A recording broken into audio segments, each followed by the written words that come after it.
अग्रणी स्वेच्छासेवी अनुष्ठान निष्ठा परिवार द्वारा आयोजित 51 दिनिया रेड ड्रॉप अल्ट्रा माराथन उद्यापित।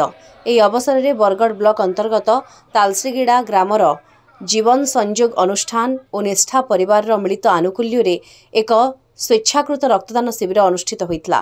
ସେହିପରି ରେଡ୍ ଡ୍ରପ୍ ଅଲ୍ଟ୍ରା ମାରାଥନର ଅନ୍ତିମ ଦିନରେ ନିଷ୍ଠା ଭବନ ଆନ୍ଧ୍ର କ୍ୟାମ୍ପ ଖଣ୍ଡହତାଠାରେ ଅନୁଷ୍ଠିତ ହୋଇଥିଲା। ଶିବିରକୁ ପୂର୍ବତନ ବିଧାୟକ ଶ୍ରୀ ଦେବେଶ ଆଚାର୍ଯ୍ୟ ମୁଖ୍ୟ ଅତିଥି ଭାବରେ ଯୋଗଦେଇ ଫିତା କାଟି ଆନୁଷ୍ଠାନିକ ଭାବରେ ଶୁଭାରମ୍ଭ କରିଥିଲେ।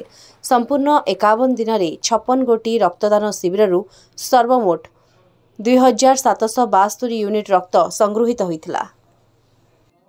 आज निष्ठा परिवार रेड ड्रॉप माराथन विगत जनवरी मास 1 तारिख आरंभ होता है। दीर्घ 51 दिन धरिक फेब्रुआरी 20 तारिख 51 दिन में 2772 यूनिट रक्त संग्रहित हो। प्रथम तो धन्यवाद देवी जी रक्तदाता मैंने अच्छा समस्त को तार संगे निष्ठा परिवार समस्त सदस्य जो मैंने सहयोग कर मानसिक स्तर में हो आर्थिक स्तर में हो बुस्टअप कर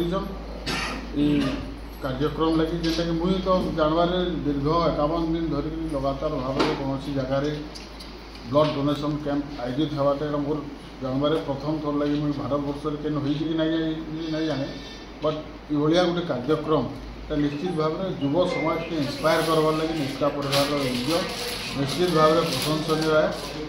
ये कार्यक्रम द्वारा नुआ नुआ युवपीढ़ी रक्तदान करवा लगी आग्रह प्रकाश करेंगे और गुड़ाए नुआ रक्तदाता ब्लड कैंप निश्चित भाव में रक्तदान करेंगे। जय मां समले जय निष्ठा अग्रणी स्वेच्छासेवी अनुष्ठान निष्ठा परिवार द्वारा आयोजित 51 दिनिया रेड ड्रॉप अल्ट्रा माराथन आज तार अंतिम दिन थिला। आमर जानवर भारत में प्रथम थर लगी आम 51 दिन धरिक बरगड़ जिलार भिन्न भिन्न स्थान रे प्रत्येक दिन रक्तदान शिविर अनुष्ठित होता।